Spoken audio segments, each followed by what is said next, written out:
It's not there yet. Greetings and welcome to this special edition of the Lion's Den, broadcasting from the Barony of Lionsgate in the Kingdom of Ontario, also known as Vancouver, Canada. Greetings and welcome to this special as well as the coastal village of broadcasting from the Barony of Lionsgate in the Kingdom of Ontario. We are here as also known as traditional. Greetings and welcome to this as well as the coastal village Salish broadcasting from the Barony of Lionsgate today. We are here also known as traditional. Greetings and welcome to this as well as the coastal village Salish broadcasting from the Barony of Lionsgate today. Greetings and welcome to as well as the broadcasting here today. Greetings and welcome to as well as today. Greetings and welcome to as well as today. Greetings and welcome to as well as today. Greetings and welcome to as well as today. Greetings and welcome to as well as today. Greetings and welcome to as well as today. Greetings and welcome to as well as today. Greetings and welcome to as well as today. Greetings and welcome to as well as today. Greetings and welcome to as well as today. Greetings and welcome to as well as today. Greetings and welcome to as well as today. Greetings and welcome to as well as today. Greetings and welcome to as well as today. Greetings and welcome to as well as today. Greetings and welcome to as well as today. Greetings and welcome to as well as today. Greetings and welcome to as well as today. Greetings and welcome to as well as today. Greetings and welcome to as well as today. Greetings and welcome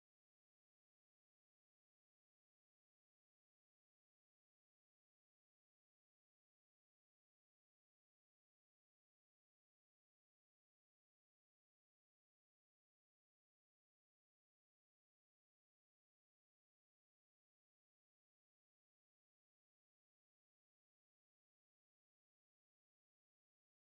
Greetings and welcome to as well.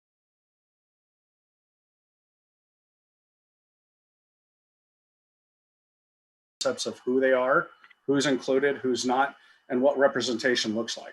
So just keep in mind that these are who's included, who's not. We're trying to show representation looks who's included. So just keep in mind that we wanted to talk about is really like so just keep in mind who's included. So just keep in mind that we wanted representation. I know really so just keep in mind who's included. Who's not. Representation. Who's included. So just keep in mind who's included.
as time went on.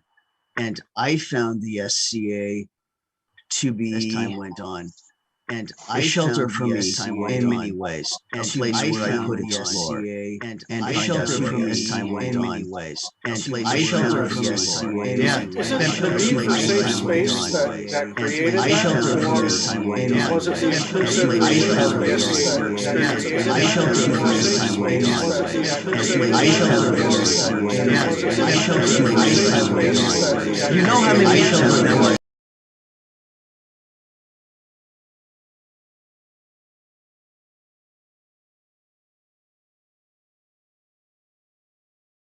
Solid refugee from rigid stuff, and solid the very few Cherokee I was around were not exactly from rigid stuff. Skiing, which is our word I was around. Solid refugee from rigid stuff.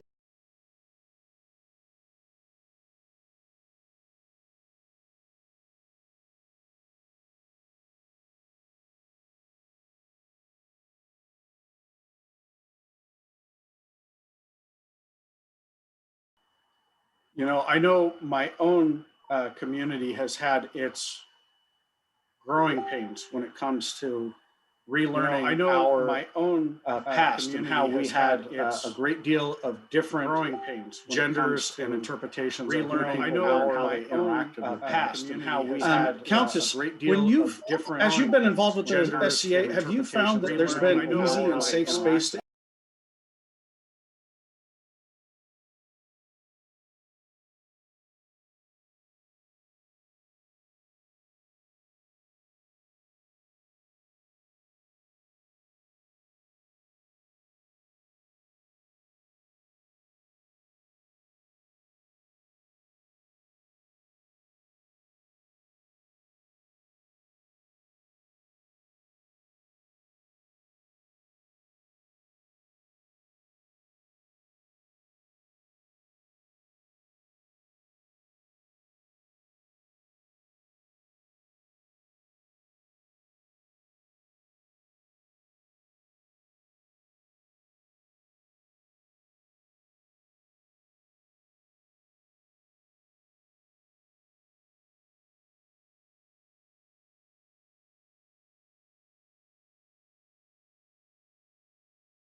like I said, this was a jocularity, I am sure, but this is, I think, some of what Indigenous people have to face. Like I said, this was a jocularity, I am sure, but is this this joking relationship some of what that people who are not Indigenous have this was a jocularity, I am sure, with the culture. Is this and this so joking?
experiences, you know, and that's a beautiful segue, and it kind of makes me want to ask the question is, you know, Edward and Gaga, you know, and you know, you guys obviously have personas that are very Indigenous in their representation. Edward so, and you know, knowing you know, you guys obviously have personas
helpful, you know.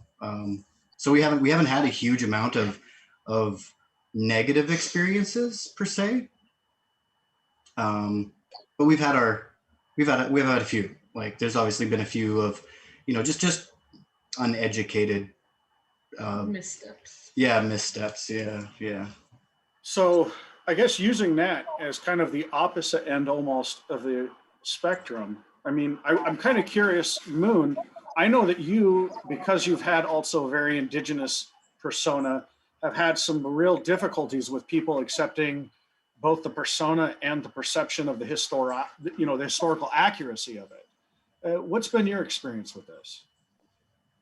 Well, I mean, I came into it a little differently than everybody else because when I started, I was 15 going on 16. So I'm 30 years in now, you know, AS, yeah, way back there. But I guess the difficulty is like when I started, it was more mentally for me than people, you know, around me. So, because I was a stick jock, I didn't care about the rest of the stuff. You know, I was there to go out and swing sticks and do a thing I enjoyed. And they're like, "What's my, you know, your persona?" I'm like, "Well, here's what I am." And I'm like, "Well, that's not possible." Okay, cool. We'll just go with that. And slowly, archaeology's kind of been in my favor, but it's been, I have some very dear friends that I will accept, you know, I'll accept jokes from. You know, like, let me get you a blanket. You know, well, things like that. But there's other ones that are like, I don't even know you. What did you just say? You know, but then there's other people that have been, you know, very, very supportive from the very beginning. It's like, that's cool. Keep doing that. You know, but, you know, for me, it was also, there was some stuff at home of like, you know, figuring out who in the world I was on top of it all. Because you know, we didn't live on any of the reservations when I was a kid. My dad lived on one when he was younger, but they were also hiding. You know, they literally hid in the deserts of the Southwest for a long time. So it's kind of one of those things of I don't know, I'm in an awkward spot. So Well, I don't think anyone's spot's going to be completely comfortable, especially this evening, right? Oh. Well, you know, thinking about access to information, you know, to help support your persona and the lack of access to that. And I mean, to you, Clete, did you have access issues of getting information to help with your persona's development? Yeah. I think that one was addressed to me. Well, sorry, did I really butchered your name, didn't I? No, that's actually my title. So you can Notoka Tukli to Notoka Kuika del Mar. That's a fancy way of saying in Nahuatl, you know, you can call me Lord Tenoch for short. So as I do a lot of work in classical Nahuatl, which was the language spoken during the colonial era. This is the language recorded by the Spaniards of the Aztec Empire in the 16th century. And boy, has that been an uphill battle, having to teach myself a language that is not spoken anymore. But I mean, I'm at the point where my name is a constructed name that I was able to make out of the language. I write pieces now and perform in that language. And it was a lot of independent work. When I first joined the SCA, I joined in late 2018. And my partner was the one that introduced it to me. And he kept trying to get me to go for a while. And I'm like, nah, I don't know. That sounds like it could be kind of racist. Like the first thing I thought was like people pretending to be a different race. That sounds questionable. I don't know how I feel about that as a Latino. That's not something that I don't think I'm comfortable with. And I kept having that like hesitation about it. And then he invited me to an arts and science event that just so happened to have a Bardic competition. And I'm like, all right, I'm sold. Bardic, I can do this. But while I was there, everyone is talking about their personas and, that they do persona play and this and that. And they're going on and on about how they've constructed the personas and what they're based off of and their ties to them and their interests in them. And I'm like, okay, cool. So a persona is something personal. Well, I'm someone who comes from a mixed heritage background. I mean, both sides of my family are Spanish and indigenous mixed. I mean, that's not everyone in Mexico, but that is a large percent of people in Mexico are mixed between Spanish and indigenous. And there's a lot of opinions about which you should consider yourself. But the point is, I'm a mixed person. And I thought, well, I mean, literally in period, mixed culture is a thing. That is literally a thing that happens in late period. I'm going to do a mixed culture persona. And everyone's like, are you sure you don't want to just do Spanish? And then like maybe do some of the stuff on the side. It's kind of hard to do the Aztec stuff. And so that was an uphill battle. It wasn't even looking for the resource, because the resources are they're abundant, especially if you speak Spanish like I do. I mean, a lot of governments in Latin America are now doing work where they're focusing on indigenous languages and publishing, codices and records, and there are scholars that work in those languages. But first of all, you have to be Spanish speaking, which not a lot of people in the SCA are. So there's already a language barrier even in mundane languages. And then now you have somebody who is brand new, myself, and has zero reputation coming in and saying, yeah, so, this is how you would say this in Nahuatl, and this is this language, and it's actually not Aztec. Aztec isn't the people. Aztec is an empire. The people are specific to the tribe, and so I'm actually technically in persona would be Mexica or Hualec Mexica and Spanish. And you have people that are just nodding along, and they're like, yeah, sure, that sounds great, and then they walk away because the information's inaccessible to them because it's not something they're familiar with. So it's not even the challenge of finding resources, because they exist. It's a challenge of finding them and being able to present them in a palatable way for everyone else, and getting everyone else in the SCA to kind of understand that those resources are valid, acceptable, and truthful. Indigenous resources are going to be better than European resources whenever talking about indigenous people, because those are firsthand accounts, as opposed to filtered through the eyes of European conquistadors who had an agenda. So, it's more challenging getting people to accept those things, to accept that this is an authentic resource. It might not be in the language I speak, but it is an authentic resource, and maybe we should reach out to people to talk about the fact that we don't have enough people in the SCA to look and understand these resources. So thinking about resources and research, how many folks on the panel, by hands, have been involved with ANS competitions, or just a couple? So have either of you had experiences where ANS judges had difficulty in understanding material that was coming either from an elder in a community or from a resource that is not what is normally considered a normal primary resource in what is a historical document? So in my case, what I can say happened is that I usually get one of two responses. It's either, oh, I don't know anything about that. Explain to me like I'm 5, which means having to explain, thousands of years of history to somebody in the span of 30 seconds of an intro of a bardic piece in order for it to count as an ANS intro, which is, damn near impossible. And then being criticized for taking too long to explain and not explaining enough. And then the other thing I've had is people tell me that they know more about my own culture than I do. and come in and explain, well, you can't do that because, that's not how we do ANS in the SCA. And those resources don't really work this way. And you can't really present that information in this manner. And that's not good enough documentation for heraldry or what have you. And luckily, I don't get as many of those.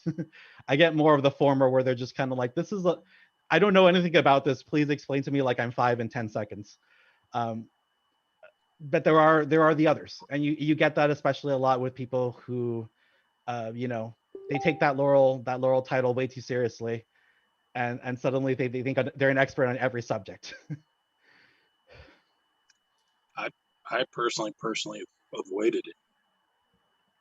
Like, made like the concerted effort that, like, okay, I entered Queen's Prize. I entered something that specifically couldn't be construed as something else. I had something else entirely I could do, but then it was going to be, how'd you learn how to do that? I'm like, well, I talked to this guy sitting out, in the middle of, June when it was really hot, and he talked to me for a good half hour, and he just happens to be a national treasure. He told me all about it. How do you explain that to, like, this is a person who's considered kind of the heart and soul part of your culture now? You can't. You can say it, but nobody will understand it. It's not a lot of things you see. It's not documentation unless it's written down. So I guess as a person who works in an academic field, and I'll pose this out to everyone who's watching, it's important to remember that oral histories are a valuable resource, and they're used by ethnographers, they're used by anthropologists, they're used by historians.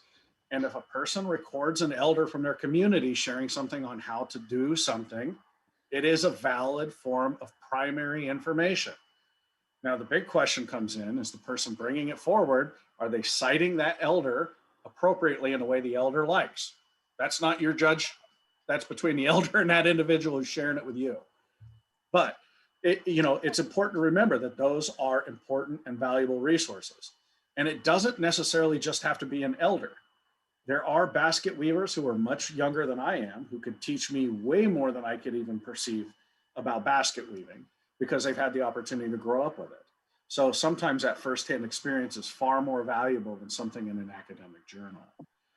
Thinking about that concept of access to information and the appreciation of just the information, has anyone on the panel experienced situations where they felt that there was a misappropriation of an indigenous culture in an SCA setting? Yes. Yeah. Would either of Same you be thing, willing to probably, share? Laura Lynn, go for it. So are you talking about people in an SCA setting wearing clothing that's misappropriated, or are you talking about people who are doing personas that may be misappropriated? Is it just everything, anything? Because Yes. there are certain situations, right, where it is clearly appropriation. Not too long ago, at one of the biggest events that my Barony runs, this little gal showed up. It was her first event. She was very excited. And she showed up in a Plains Indian war bonnet with a very, very tight bustier, very short shorts, and some really fuzzy boots.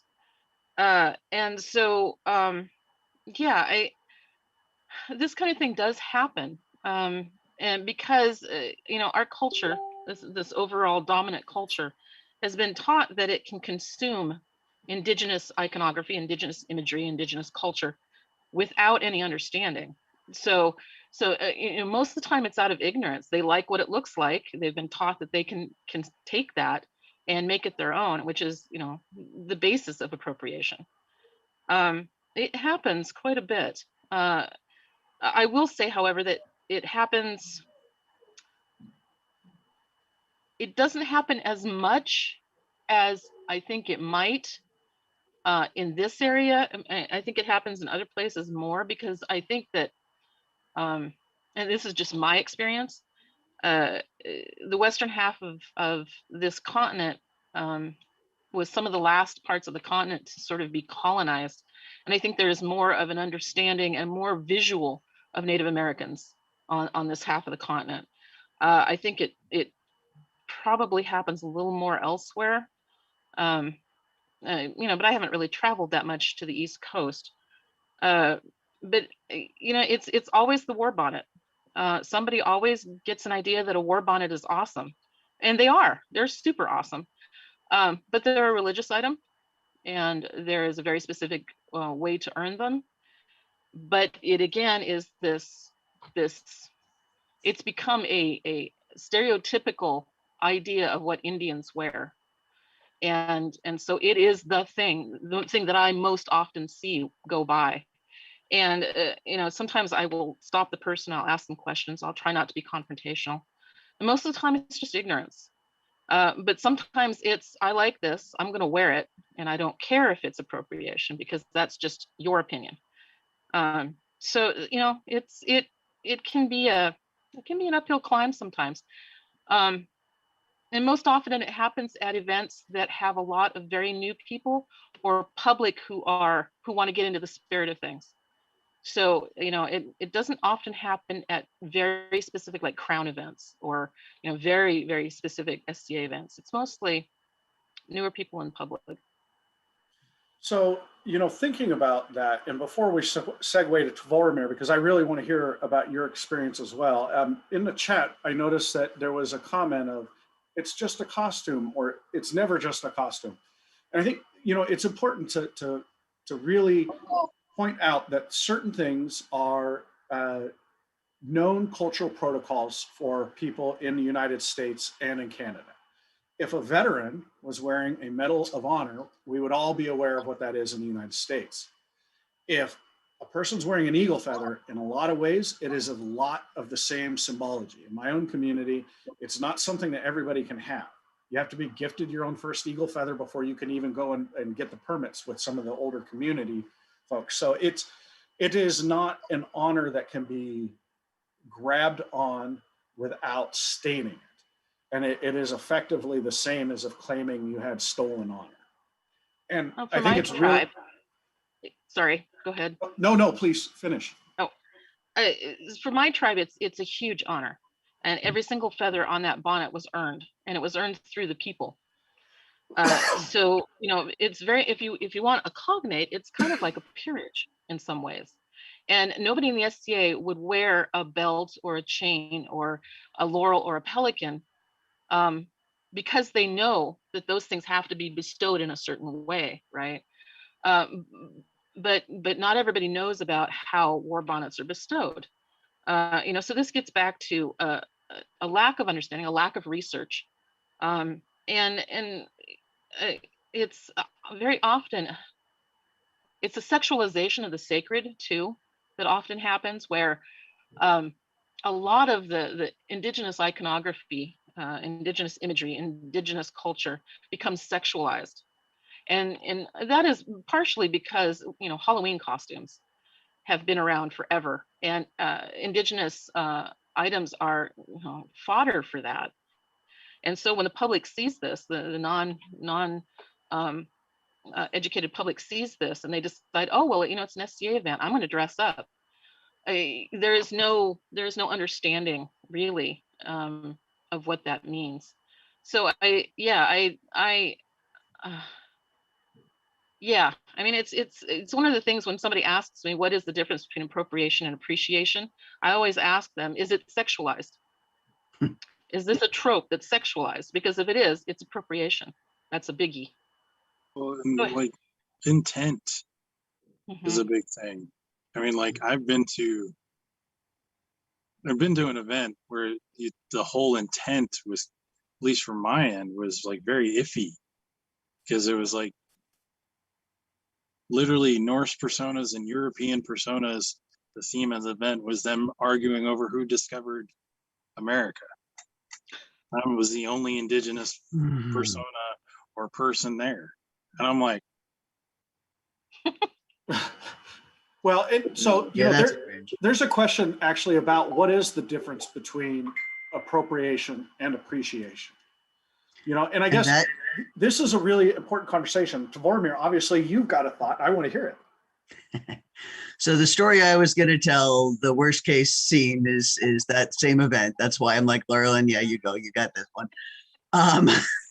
Yeah, I think people talked me down and walked me away because I was not in a place where I could have had the conversation Laurelyn did. The stolen valor thing, yeah, is good. Appropriation versus appreciation is also going to be different. Okay, apparently I'm going back there. I have earned 8 eagle feathers in a life of doing a bunch of things. Think about how many eagle feathers are on a war bonnet. I have 8. And that's a fairly large number for most of us. They are medals. It is absolutely stolen valor. You want to wear deerskin? That's the uniform. You want to wear eagle feathers? That's a medal. Okay. So appropriation appreciation is precisely that line about how that community is going to feel it.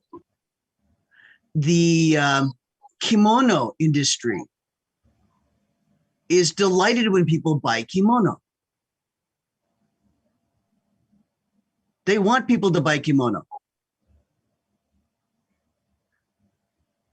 That's one community, one culture. I can't speak for them. What I can say is that respect, the bringing of their respectful presence, and perhaps asking before asserting, these are good things. And I know that I wonder about all of that as I go. I'm pretty ginger when I look at things. I decided when I needed to no longer camp in a tent. And the whole thing all over the SCA, make a Vardo, make a Vardo. What do the Romani think of that? And I went and found out what the Romani thought of that. I didn't build a Vardo. Because I went and asked. Does that help? I think it does. You know, it's a concept of power. And I think when I think about someone dressing up as an indigenous person, if someone was going to, let's say, dress up as a Chinook or an Indian in Oregon and somewhere near my neighborhood, I would probably have a pretty high burden of expectation on them. Are they involved in my community? Do they know who I am? Do they know their connections to the families? You know, how are they related in, right? That goes back to one of those old questions that I always hear every time I go to a new tribe. Hey, who's your people, right? Because they're trying to figure out who your family names are, figure out if you're cousins, right? Then they know whether or not they can borrow money. Raven, you know, I would really like to know what your perception is on that fine line of appropriation versus appreciation, because it is a line that is not easy to see and it's easy to go over.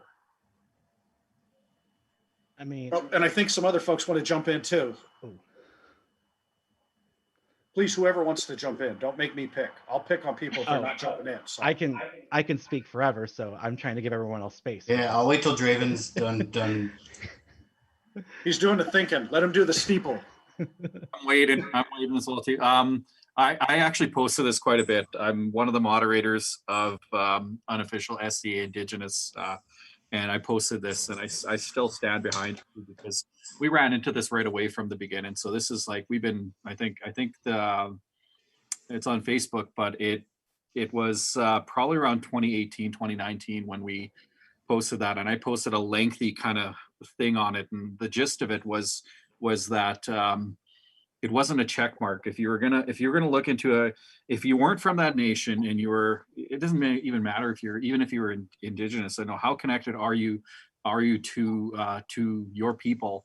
If you're not indigenous, then it's not a check mark on let's bug every elder or person until we get a yes. And I think that's, I see that from time to time where, like, I talked to 2 elders and one told me no and the other one said yes, so I'm going with the one that said yes. It's about as childish as going to one parent and then one saying no and then going to the one that said yes. There's got to be some maturity to it for sure. And this is for us, it's not a game, especially if we're indigenous as well too. So I had high expectations, as I imagine some of our panel members here as well too. And really what my expectations were that you would go to the community and you would ask the knowledge keepers, which were the elders, and you'd say, if I'm portraying this, is this something you agree with? Is this something that would either bring honor to you or that you would support? And if they wouldn't, then that's it. Stop. That's it. You're done. And those were really kind of the expectations on that as well too, because yeah, our culture is not make-believe. This is not something, we're not dead, we're not conquered, we're still here. And we may not be as front and center in terms of media, and certainly in, I guess, mainstream. And that's getting better for sure in terms of representation, but I think we still got a long way to go on that. But those expectations were there, is that it is a slippery slope, and there's a lot of things that are really sacred to us, and really it's just, you know, step with care on that as well too, just as I would as well too if I'm going into an area, if I'm going across seas and such, and I want to make sure I'm not offending, you know, if I'm in Ireland, you know, Irish and such, and I would go to people that were the knowledge keepers of the Irish people as well too, and I would step carefully in those areas as well too. So thank you. Who wants to go next? I could Go ahead. You have. Yeah. Yeah, I think it's good to keep in mind too that like tribes all across North America and South America and whatnot, I mean, we're all so different as well. So I wanted to expand on like Laurelyn's story there, you know, because not every war bonnet is covered in feathers. You know, not every piece of regalia or sacred objects or whatnot are going to be the same from tribe to tribe to tribe. So it's going to be difficult if you're doing a persona from an active culture that you could possibly be living around next door, even, you know, that something might not be up to par or standard to those people, right? I'm a big advocate of if you want to do an Indigenous persona, then I think you should.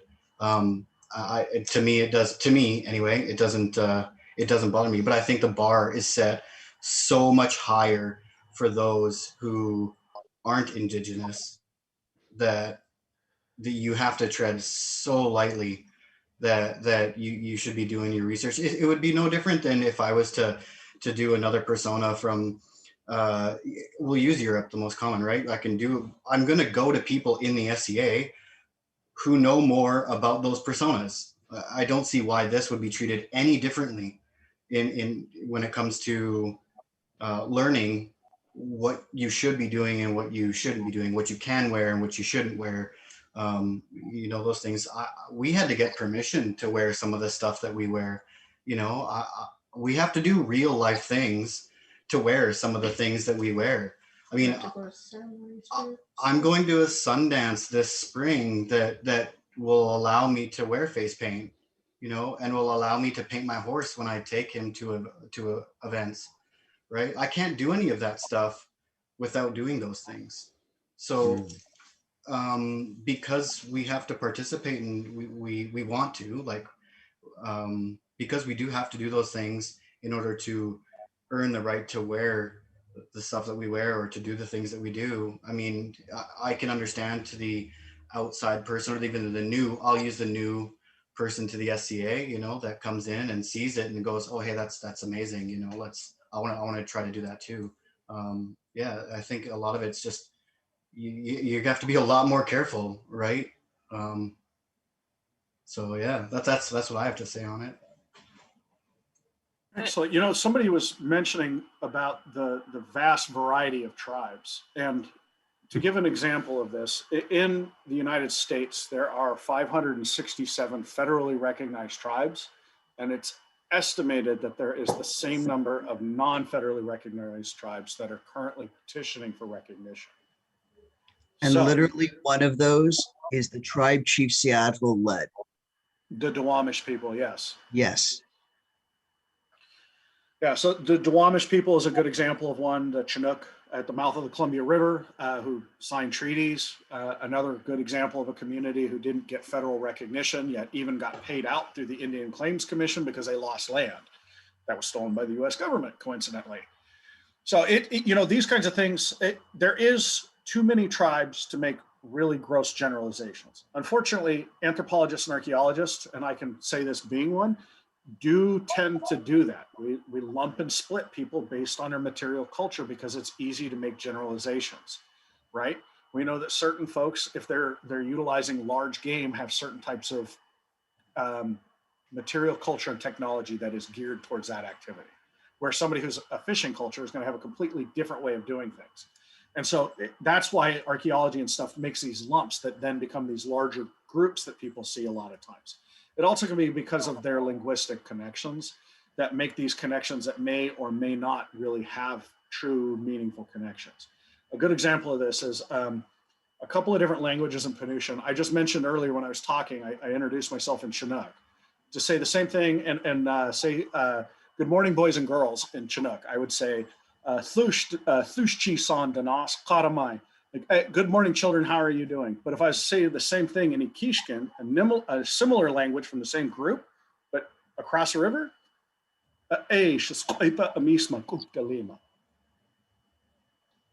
same language family, across a river from each other, sound completely different. So even when you get to tribes, like I always tell people, there's at least 2 ways to do everything in every tribe. So expect there to be discrepancy, but ultimately it's the elder's choice on what happens. And sometimes, you know, Edward was mentioning some of the ceremonies he's participating in and how they're creating effective change for his life. When it comes on to responsibility, it's always interesting to see that dichotomy between indigenous culture's concept of responsibility and freedom versus the dominant culture. Tavormir, do you have any thoughts on that? I was going to say that we have some tribes that ended up clunked in different zones across 2 nations. You say I'm Cree, that doesn't tell me very much. That could be dozens.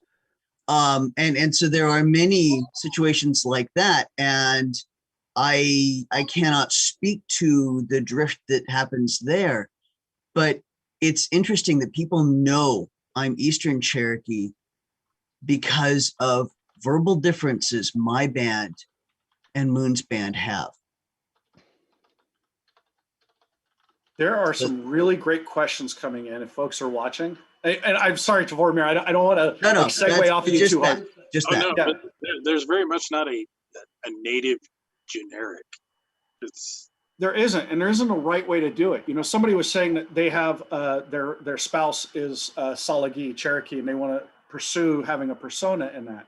And again, you know, like Edward and other folks were saying, talk to the elders from that community and make sure that you're doing it appropriately. Even if you're a descendant from that community, if you didn't grow up in it, you need to learn a little bit in order to get that exposure to be able to carry that weight, right? Because you're not representing yourself, you're representing an entire community.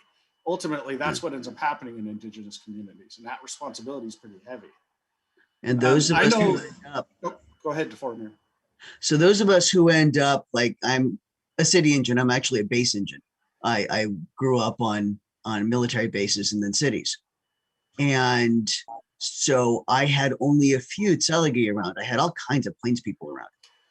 And we have a subculture or a pan-Indianness that has come from the Powwow Highway.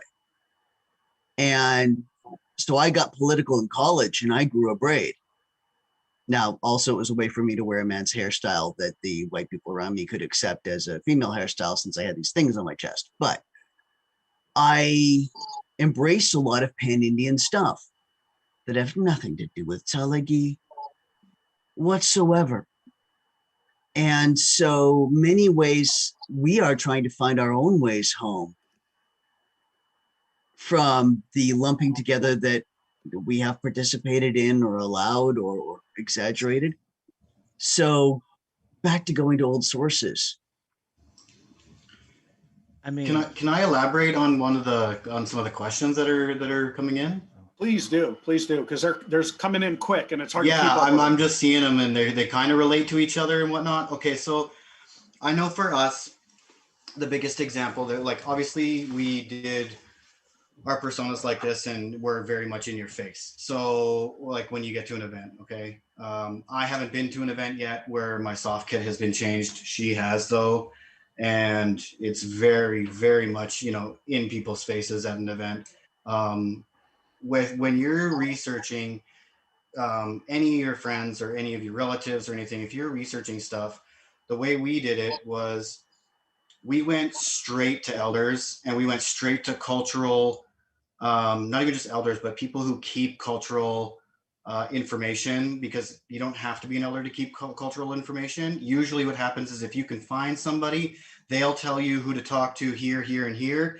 And then you have to build relationships to go and talk to them. It's not as simple as being like, hey, I want to go and visit with an elder and learn how to do thus. You're never going to learn anything that way. You're going to have to go there. You're going to have to spend time with them. You're going to have to pay protocol, and it's not always cheap. I'm telling you that right now. It's not lots of coffee and tobacco. It can be anything from hide to you know, and they don't ever tell you. It's typically, sometimes it's whatever they ask for. Sometimes it can be whatever you want to give, but there's a minimum usually, and you're building relationships with these elders and these people. We went personally. I have a friend who I tattoo. We went to his dad is the chief of the Samson Cree Nation here in Alberta. We met with him, and from there it just kind of spidered out into people we can get a hold of. When you're filtering information, it can be tricky. It can be tricky to say, I got this part from an elder, but I'm not too sure how it works, because the culture has changed. Cultures have changed over the years. As an example, ribbon shirts. Okay, ribbon shirts aren't obviously traditional. Well, they're traditional, but they're not right for where we play in the SCA, obviously. But the art form of them came from somewhere. So right now they're ribbon, but previously maybe they weren't ribbon. Like they weren't ribbon. You know, maybe they were made from something else, but the same sort of idea, right? So anything that you can get from your elders or whatnot, and even museums or anywhere, is always a start, and take some of it with a grain of salt, because every elder might tell you something different, right? It could be different from 30 miles down to the next reservation. You don't know like what you're going to get all the time. Well, Countess, you are waving your hand frantically. Well, I saw a question go by in the chat about doing Indigenous items for ANS. And I kind of wanted to address that, because that's something that I'm interested in doing. And this actually segues into thinking about first contact, and thinking about like ribbon shirts. Ribbon shirts came from somewhere, as you said, right? But right now they look like ribbon shirts. And so one of the things that I have been planning on doing is an Indigenous ANS item. And I've landed on beads, which are ubiquitous Indigenous art form, but we're part of the first contact, right? You know, and so trying to find out what was used previously, and if I can fit it into the SDA time frame. And time is very difficult, because time, you know, for most Indigenous people is not a linear construct. So in thinking about what I want to do for an ANS project, and this is just advice if you are interested in that, your question went by, and so I can't see who did it, who asked it. So when I say you, whomever asked that question, I think that considering how you would want to, what time period that you want to do, and then considering how you want to approach it. For me, the research looked a lot like going and looking at where the beads would come from that were used for trade and that were used for beading, and you know, where in Europe they would come from, and what they would look like, what was their size. And you can find a lot of that information pretty easily. You know, there's a lot out there. You don't have to ask tribes for that. There is also tribes who maintain pattern books. Now, some of those patterns can only be passed down through different families, so you have to be very careful about that. But that knowledge is actually pretty easy to come by. So as I think about putting this beading thing together, and I think about how beads changed the way that Native Americans did stuff, and how I think about what things looked like before beads and what European beadwork looked like, this is how I'm approaching doing an ANS project with an indigenous item. I'm doing a lot of broad research, and then I'm going to go ahead and figure out what narrow bit I want to do. This doesn't always work for everything, obviously, because you know, sometimes in the archaeological record things don't survive, or they get mishandled, or they get lost. So when you think about doing an indigenous project, as I'm doing, I think it just comes back to research. And there's a lot of places that have a lot of, this is a sad thing, actually, but it works in a way that is helpful. During first contact, a lot of indigenous items were shipped back to Europe. So a lot of these museums have these pieces that are either pre-contact or just at first contact. And there's a lot of museums in Germany that have realized the value of some of this stuff, and they are starting to open up their collections. So there are places that you can go on the internet right now to see things, to see things pre-contact, which is huge, especially for someone like me who really gets into that kind of detail for ANS. So I don't know if that answered your question. If you pop up again and ask the question again, I will try and answer more or better in the chat. But for me, that's how I approach, or will be approaching, an ANS piece. I haven't decided if I want to do a piece of beadwork or if I want to do something with leather, but I do plan on doing that because I think that it is necessary for us to retool the way that we look at ANS when it comes to indigenous pieces.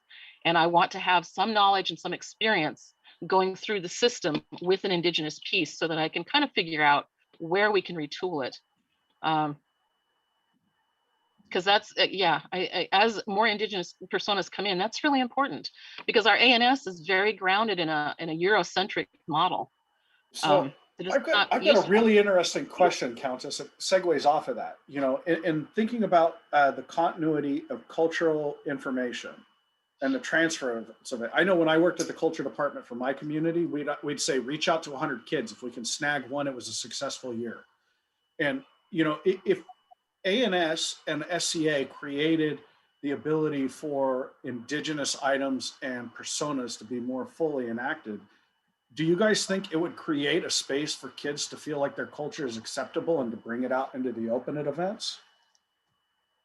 I can directly speak to that because I will tell you that as I said before, I got a lot of resistance to trying to do an indigenous Mexica, even just partially, not even 100% indigenous, but trying to do anything indigenous as far as Latin American goes. I got a lot of resistance against that, and I pushed back against it, and I did it because I'm a stubborn person, and I'm like, oh, I can't do this? Fine, I'm going to do this. And I won our Kingdom Barter competition the first time I entered it, specifically doing most of my material in indigenous languages. Just to kind of tell people off about that, because that's how stubborn of a person I am. And after I did that, I had several people approach me, tell me, oh, when I first started 5 or 10 years ago, I wanted to have like an indigenous Maya persona, because, you know, I wanted to explore that part of my heritage, or you know, my family's from you know, Cuba, and I wanted to do an indigenous persona based off of that, but everyone pushed me away. So a big part of it is not just the visibility and the work that those of us who are doing these kind of things being front and center in the various peerages and events, but is also really reteaching people how to talk about non-European personas. And that's a big problem, not even just indigenous. I mean, talk to the Middle Eastern crowd and they'll tell you about the challenges, or even the Asian crowd is another. Asian personas, Asian SCA players have a lot of opinions about that too. There's a big issue in that even though we have been veering away from this Eurocentrism for a while, everyone has been talking about it. It just wasn't in writing. Now it is officially in writing. And you still see people that are like pushing against that writing because it's not their SCA anymore. Vormir, there is a very specific question about the use of feathers and folks that are involved with the blue feather group. And I, given that you are in a unique setting with us, I really love to know your perception on this. So Well, their question all specifically is, are the blue feather on the banner. could they wear it? No. Would it be an appropriation if folks that were part of that group wore it openly and as part of their garb? And if so, what would be an appropriate way to wear it? Y'all, Golden Eagle doesn't have blue feathers. We're not trying to say don't wear feathers. Come on now. You know the Scots chieftain with the little three. No. We're saying an eagle feather, a golden eagle feather, is a thing with reverb on. Okay. But different cultures do different things. I told you I'd been awarded 8 of them. You know what? As Tsalagi, I don't wear them. I have the right from my left arm band to wear a hawk feather and, wait for it, a turkey feather. It's got meaning in my culture and it's got some respect in my culture, but y'all, it's turkey. So different cultures birds have different symbols. Right. So I don't tend to wear my turkey feather at powwows out here because yeah, but please don't think we're saying don't wear any feather. No. Just respect the golden eagle. And I would caution to not wear anything that looks like a war bonnet or any kind of indigenous bonnet or headdress, even if it has blue feathers, just because some of us get sensitive. Well, and that's also back into that, native generic. Not all of us wore those bonnets. Right. No, and there's a bunch of different varieties, and the ways to earn them vary between communities. Some people, I know some tribes, it's actually having been in a conflict and lived through it and been an actual warrior. I know for some, it's about deeds, meritorious deeds. I know one guy who, almost afraid to say this, but he lost his son in a drowning accident, and he had to save another one of his kids, and he had to choose between the two of them. And he was gifted a feather by the folks in the community because of the loss and the fact that he had to make an unreasonable choice. Well, and it's like with Miranai, Sloggy, it's a small roach, maybe with some feathers at the back, maybe on the band, or nothing at all, whereas, you see, Edward, he's got the full thing. It's totally different. But I think that one of the things we kind of miss out on is, they tell us everybody's SCA journey is different. They're here for different reasons. They're doing different things. Callantyr has cherished the goob, as a thing, but, I think we get held to a different standard. It's like, I'm in Callantyr. It is an Anglo-Saxon kingdom. And I'm sure if I said, Saxons and Normans are all the same, everybody I know a couple of folks that'd be fighting words. Right. There'd be a whole war at Penzic just over that. But, for us, it's, we're lumped into this generic thing of, oh, well, we wore buckskins and we're war bonnets and, but there's 565 times 2 potentially different of us that are all different, and nobody seems to, I don't think it registers because we're a blip in the history book. We're a blip here, and it's like, we talk about ANS. How are we going to do ANS? I'm doing stuff that is potentially close to 1,000 years different than from what Edward does, or Whereas you do more the north side of things. I do that. Here's the other side of the family coming and seeing it. You know, where do we fall in that ANS? You know, for me, it's accents and affectations because I'm going somewhere. I'm not necessarily going to dress like myself and stand out because I want to blend in and move on and see what there is to see. But I'm going to put my little hints to it. You know, I'll have my little things that are important, but that may not be in the full. I'm not in regalia. I'm not, I'm out there doing ceremony. I'm wearing my clothes. You know, when I love your guys' stuff, but when you showed up and they started taking pictures of you, I was like, I'm done. I can't do nothing now. Because I even got, well, hey, did you, I swear, I looked at the timestamps. It was like within 3 minutes of posting your picture in that tournament. People are like, did you see this guy?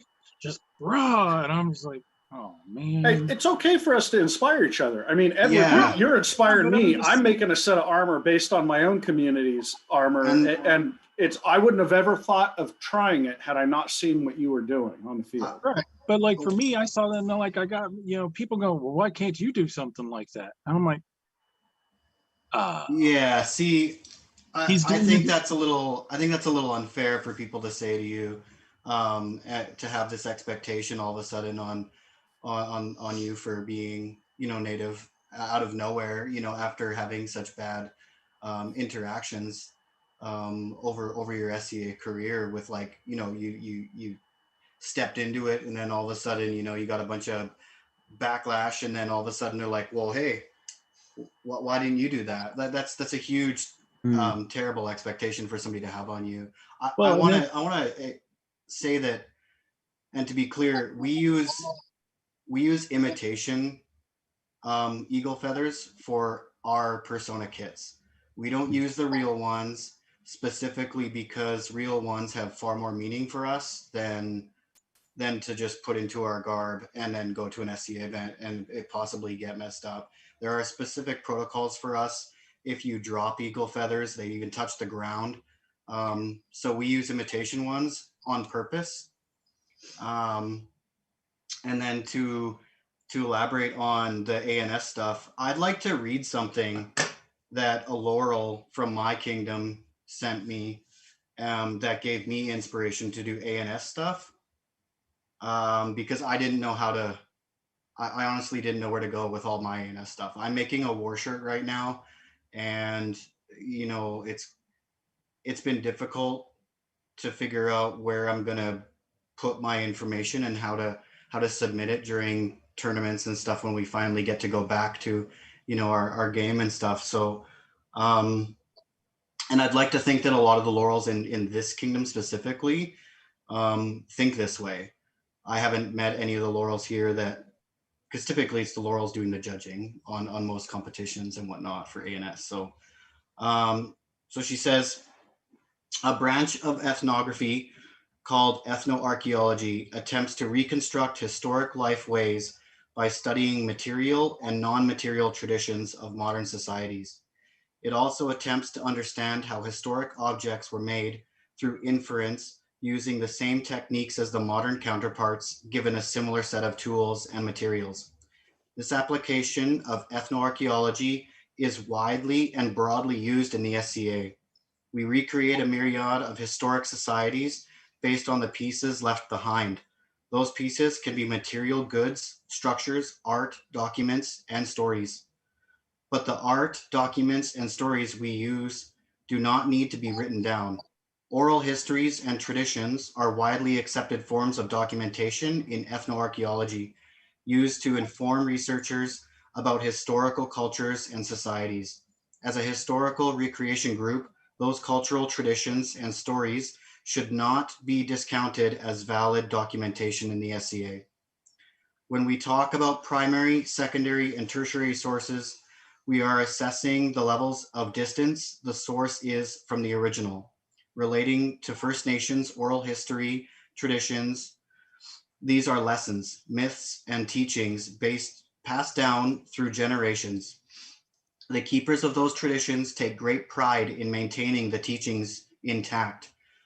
The same stories and teachings are being told today as they were 500 plus years ago. An SCA artisan using these teachings as documentation in an arts and science entry should feel comfortable oral traditions as primary or secondary sources, depending only on who they've received the oral history from, not from a misguided sense of, quote, what qualifies as documentation, end quote. The burden is on the adjudicators of ANS entries to understand and respect the entrance source materials, not the entrance to educate their judges on lesser known branches of archaeology. Mr. Sadelhide, Order of the Laurel. So just to segue off that, I will pose this challenge to everyone who's watching this. If you need to, find me.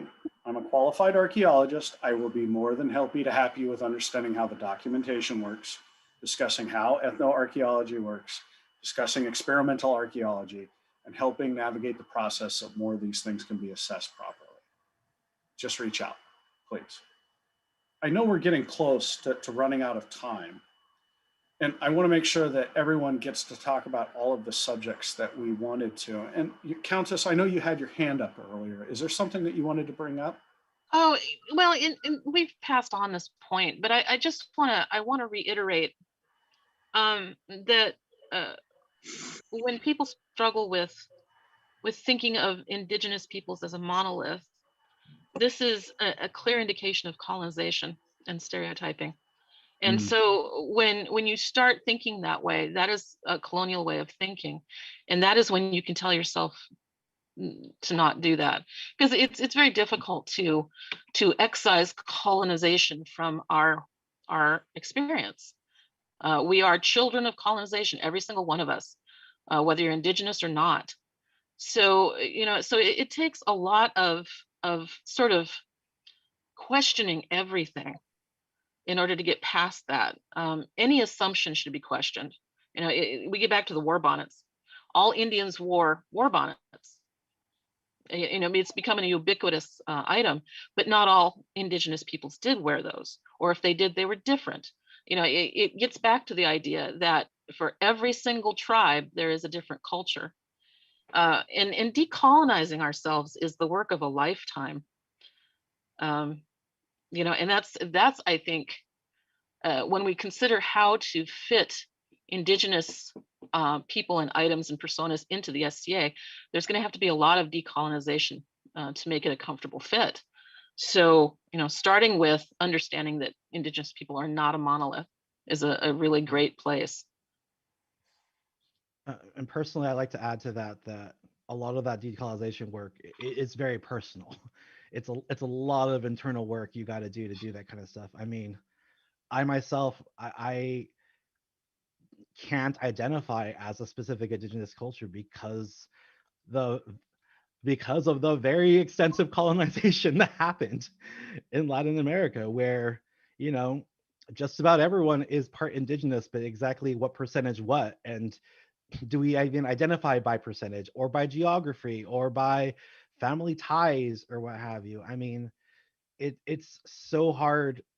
I feel really excited and fortunate to hear people that can talk about their specific identity. That's not something I can do. I mean, I can tell you that I have family from these very, very heavily indigenous parts of Mexico, but I can't tell you specifically what they are tribe-wise or what culture they come from. And so that work, as far as decolonizing, it's hard. It's a hard job, and it's a thankless job. You're not going to get a lot of brownie points or any awards for it, unfortunately. But it's also really rewarding to kind of figure out where you come from, and to find out how to share it with other people. That's the thing that I've learned the most from this experience, is not feeling alone in not knowing exactly everything about my own history, but also kind of finding that unity in other people that are also doing that work together, and working with a community that is trying to do this work together.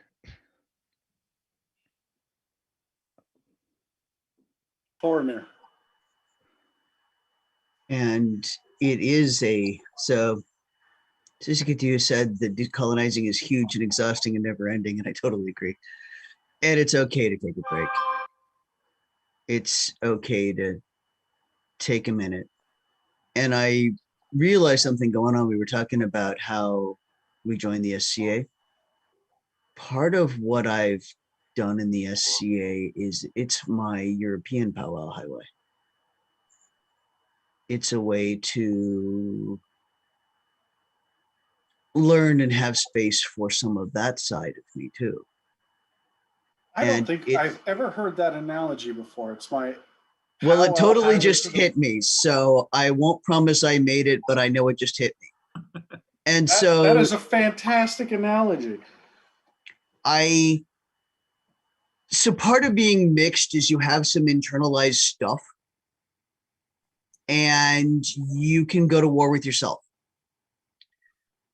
And I had a really bad time when I was in my early 20s when we're all getting all uppity and warlike and stuff.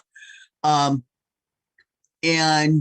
the cure for me deciding that, with catching myself being ethnocentric for Cherokee stuff, was that I moved to Ballard, which is a Scandinavian fisherman neighborhood where almost all of the old people are legit elders and I can respect them, and getting more active in the SCA.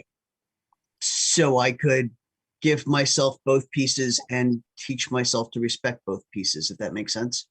It was a piece of my healing. So Moonhide Sasan, you wear what you want. Well, I would caution on that though, because if I went to do my own tribe in the SCA, we didn't wear nothing during the summer, and so that would get really uncomfortable for folks. Okay, legal for everybody else. That's the thing. If I was going to wear traditional Cherokee hair, I'd be like bald back to back. Yay! You wear your roach. Your roach is your own personal hair in the back of your head, y'all. No. Anyway, well, I just wanted to say make space for you. I know that we're already over time, and I know that people are starting to drop off because they're getting tired and stuff. So I do want to give an opportunity for everyone to say some parting thoughts, but I do want to pose a challenge to everyone that's listened in or is going to listen in when this recording ends up getting posted.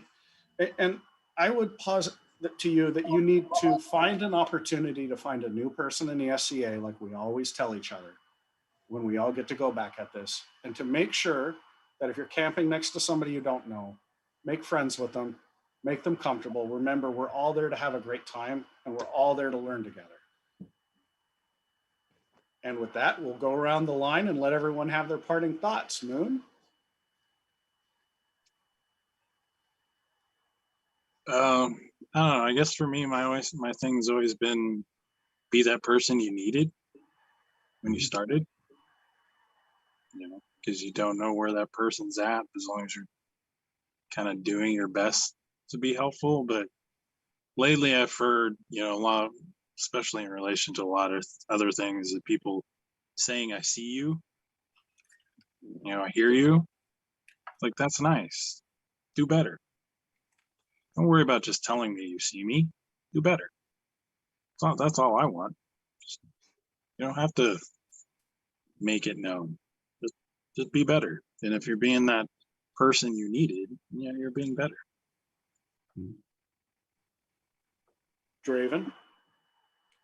Yeah, a lot to say on this one here. I think I chased becoming a member of the Order of the White Scarf for about, it took me a decade. And I think in retrospect as well too, it was interesting. I've said this comment, and actually I think it pissed off someone who's non-Indigenous because they took offense to it there when I was talking and they overheard. But here's the thing, like, here's probably one of the most controversial thoughts I'll leave. If you want to succeed in the SCA, in some ways you have to leave your Indigenous values and such. And I found this personally from a fighting perspective. I had to leave those kind of at the door or cool them in a sense to move forward, to succeed. and such. And it's just something to consider. I haven't had these discussions with a lot of the Indigenous players here, and certainly I'd like to continue those. So I invite you to reach out to me on that. But I'll never be a Pelican, and the reason why is according to my beliefs of my people and Woodlands Cree, you don't do that. You don't. Yeah, like the way the SCA sets it up. You don't do that. In fact, it's really frowned upon. Like to be boastful on service. Like you're a human being. You should do it. You see something that needs to be done, you do it. You don't ask for praise or anything like that. And so I've avoided a lot of that. And those are just some thoughts as well too, because I haven't seen enough in terms of Indigenous players where we've had some discussions really about that. But I remember making this effort and was like, okay, these are what's holding me back according to what I guess my peers are telling me I got to work on. And then I realized those are my Indigenous values. People are like, oh, you're arrogant. And it's like, well, here's where I'm coming from. I'm Woodlands Cree. We conquered a lot of territory. We're very aggressive. It's in my nature. It's not like we're going to shy down. In fact, I've been told that I'm a pretty aggressive individual when I'm fighting. I don't hurt people, but that's to my core and who I am. So fighting has actually been a great outlet for that. But it's also held me back on some ways as well too. And the only people that really supported me on that journey were really the people that I like, my mentors in that sense, who I had formal relationships with and such. And I want to point that out as well too, that I struggle with it. So I took a little bit of a hiatus for about 4 years. I came back. Now I don't give a crap. I go out there. I have fun. I think people see the real me, and I don't hold back my Indigenous. And I really don't care now about really where, let the chips fall where they may. And I'm going to be me. I'm going to go out there and do things on my own terms. I will do an Indigenous persona because I think I'm ready for that. And it's not because of any outward pressure or anything like that. It's because I'm doing it on my own terms. Like I had short hair. I'm growing braids. Like it's because I want to. It's no pressure. It's all me on that. So those are some personal choices, and I just wanted to let people know that, because I think I'm certain there's maybe others as well too, where the SCA culture kind of stifles that unintentionally, but maybe intentionally. So thank you. Thank you very much. Vormir. I kind of had my closing preachy. Ski, thank you very much. Euclid? Two things, pretty short, but connected to each other.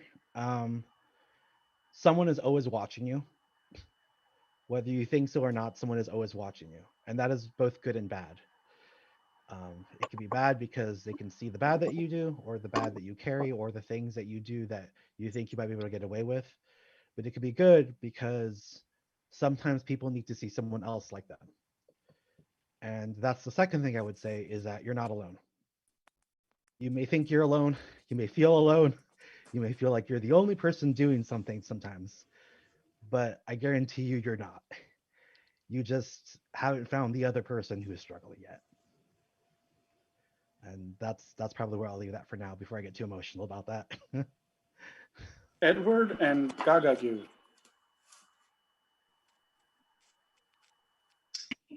Okay.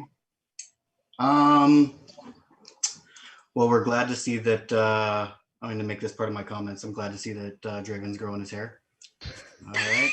Wah, buddy. Yeah. Yeah. I guess in closing, I'm going to say that I personally think that if you're Indigenous and you want to do your culture, then yeah, I'm going to say don't let anybody tell you you can't.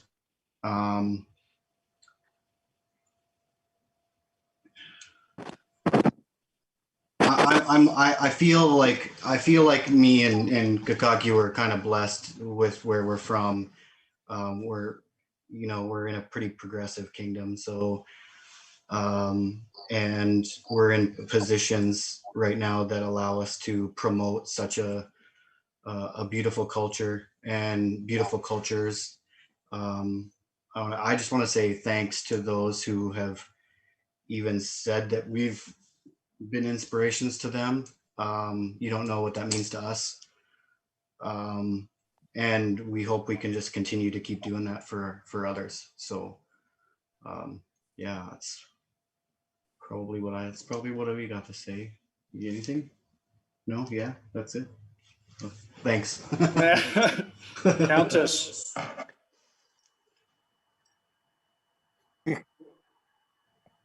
Or Lenny Countess. Cross. Oh, she jumped off. Oh.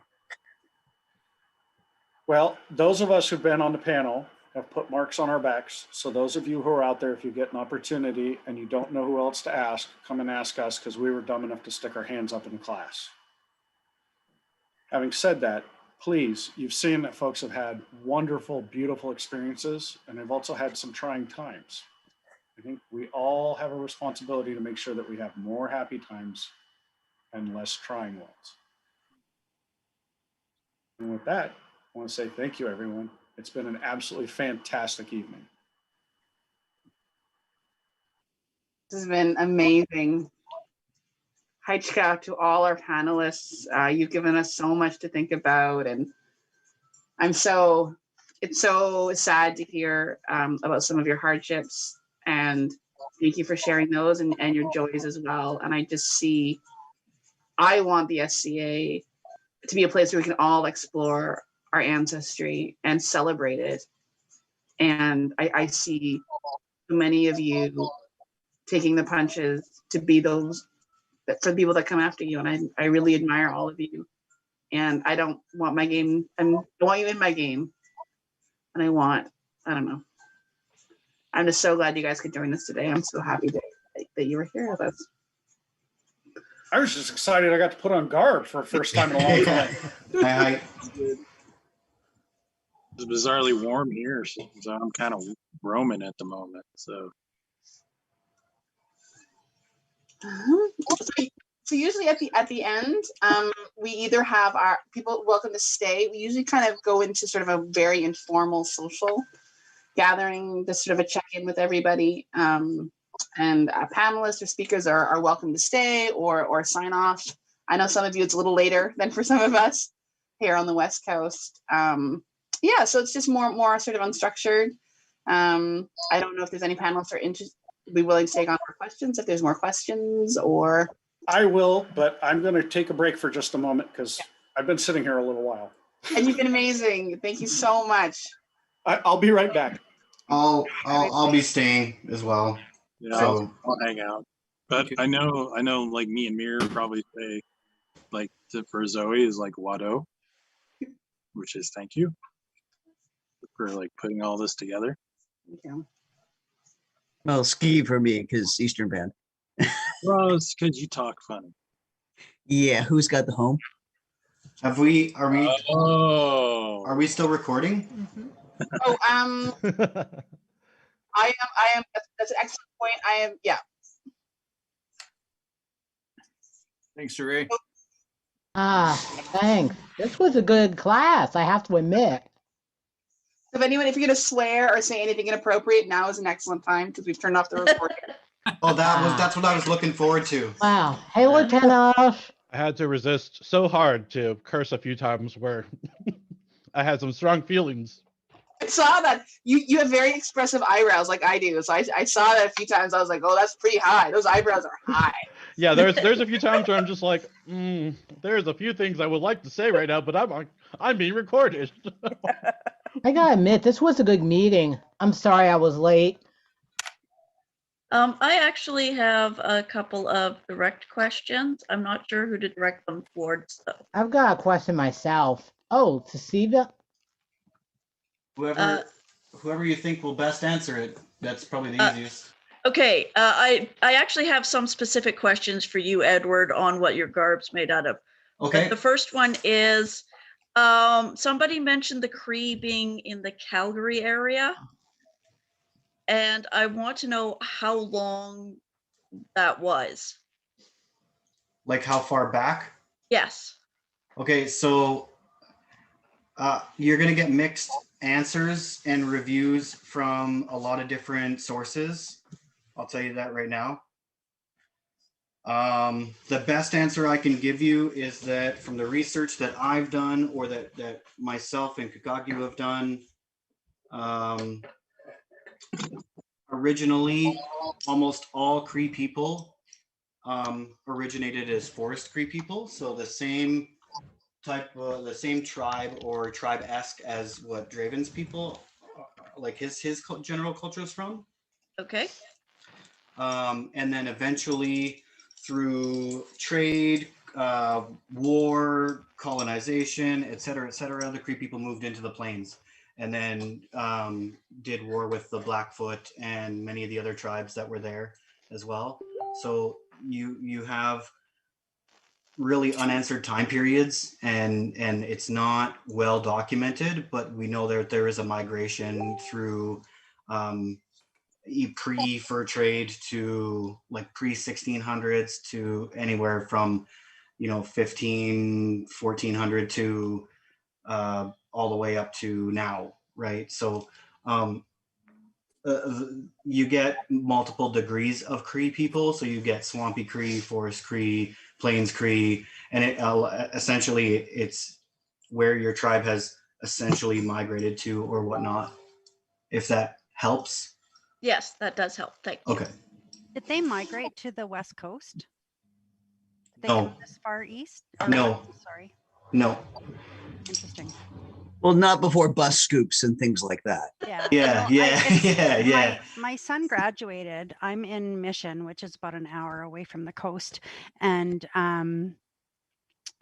when he graduated, they had a gentleman come out and do a territorial acknowledgement, which was amazing. Personally, I work for the BC government and a couple of the organizations. And whenever we have a weekly meeting, we start by acknowledging where we come from, the unceded, in my case, the unceded territories of the Stolo. But when he did this, he graduated, and this guy came out dressed very similarly to you. And obviously not a Plains Indian. And I kind of feel like he did a bit of a discredit to the Indigenous people of Canada, because he is, unless he's, I don't know, he's from there, but it's supposed to be a territorial acknowledgement of where the school's on. So it's interesting to know that the Cree didn't come out this way, and that your culture and dress didn't come this far, and yet he was represented as very similar. Right, but also understand that like I'm not an elder, and so I cannot effectively give you the exact origins and whatnot. I can only tell you what I've researched, and for all we know, could they have? I mean, that's a possibility. Absolutely. There's a thorough possibility that happens, but amongst Indigenous people, it's common, or it was common, that a lot of tribes adopted people from other tribes, right? So like even if you were born into a Cree tribe, you could have been adopted into a Lakota or a Blackfoot band or Stolo. Yeah, like it's we get a lot of questions based off of like our garb and stuff, and also like whatnot, because the Plains people were highly romanticized. Mm-hmm. And so that can be a good thing, but it can also be a bad thing or a detrimental thing for us, have we found. But you get a lot of that's mostly where like that's why I was elaborating in the conversation about the war bonnet thing, right? Because I can tell like the tribes in the East Coast, their war bonnets don't look anything like ours. Yeah. Like, right? Yeah. So like, I mean, the feathers, that's So like in Mexica culture, feathers don't mean nearly that much.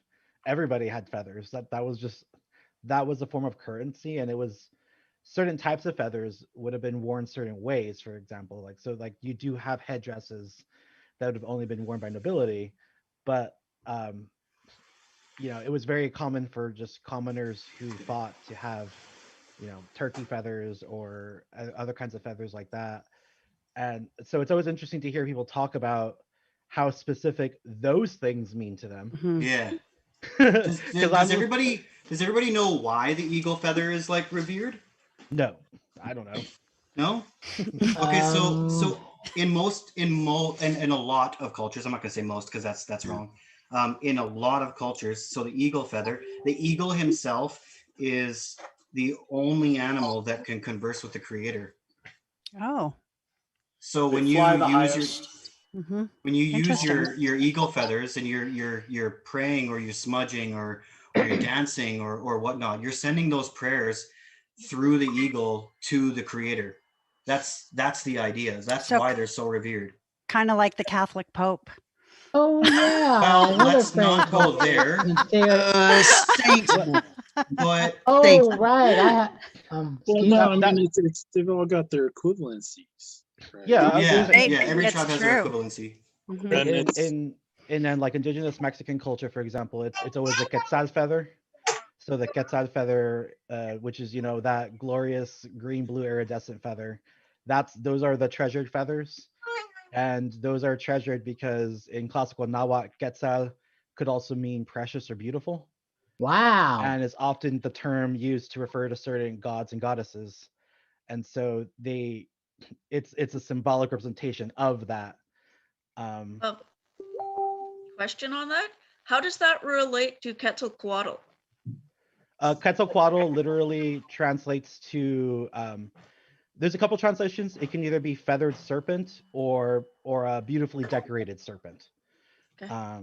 So that's why if you ever see depictions of Quetzalcoatl in like codices or codexes, it's usually in a form of a serpent that is like has wings or has feathers along its body, or The blue-green feathers, yeah. Something like that, yeah, because of the feathers there. So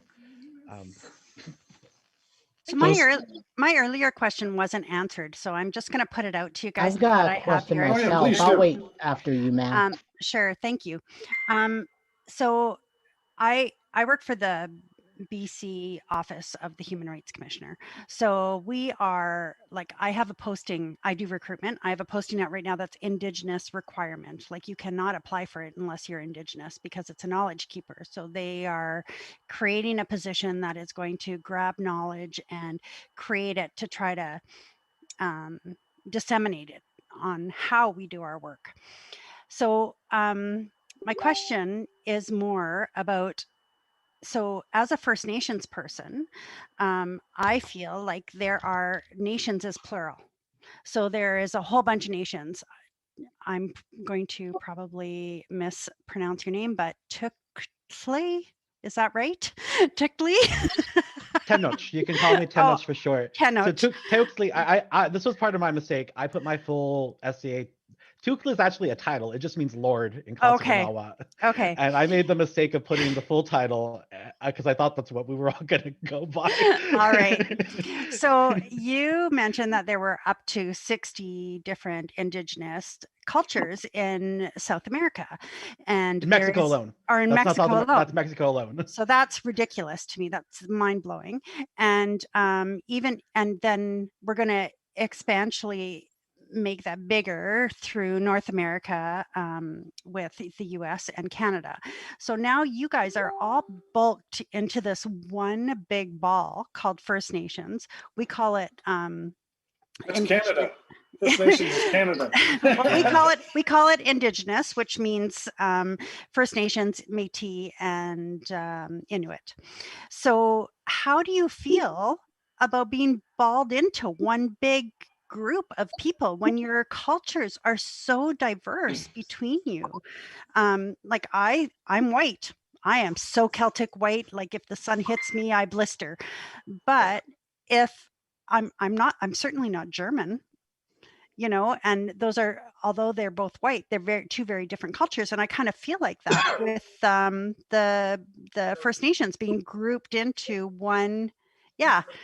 So Yeah, I Mir, can, like you saying, Asians, you know, there's a huge, so how do you feel about that? I think I have a very different opinion than most people probably. Like, at least we're being considered people. So yeah.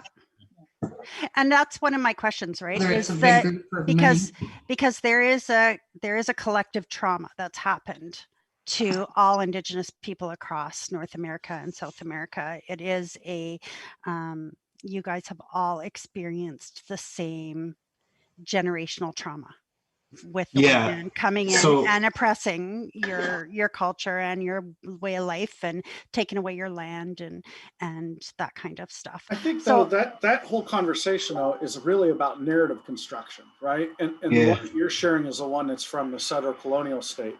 Like when I talk about my community and our resilience, I talk about our perseverance, our ability to survive under any conditions. The fact that an attempt was made to completely and utterly eradicate our concept as a people away from the world, and we're still here and we have a big old casino. Well done. So, you know, I think it really is about making sure that the community is the one defining the conversation tone. You know, when I got into archaeology, it wasn't because I actually liked it. It's because I hated it and I wanted to stop it. And I wanted to do it for my own community so I could write our own history and stop other people from doing it. And I can tell you that in Mexico, that's a big thing right now, is that for the longest time, it was you didn't want to be Indigenous. You wanted to be as Spanish as possible. You wanted to prove that you were Spanish. My grandparents were very proud that both my grandparents were I mean, for lack of a better word, they were both very dark. They were very proud that all their children came out light-skinned. And they were very, very excited that me, their grandchild, had colored eyes. There was people that they knew back in Mexico that wanted to get married to me as I was like 2 or 3, and they already had people asking if they would consider arranging a marriage with me, because they wanted to. There's an expression in Spanish, mejorando la raíz. It's called bettering the race. It means to marry someone who looks more Spanish to improve your outcomes.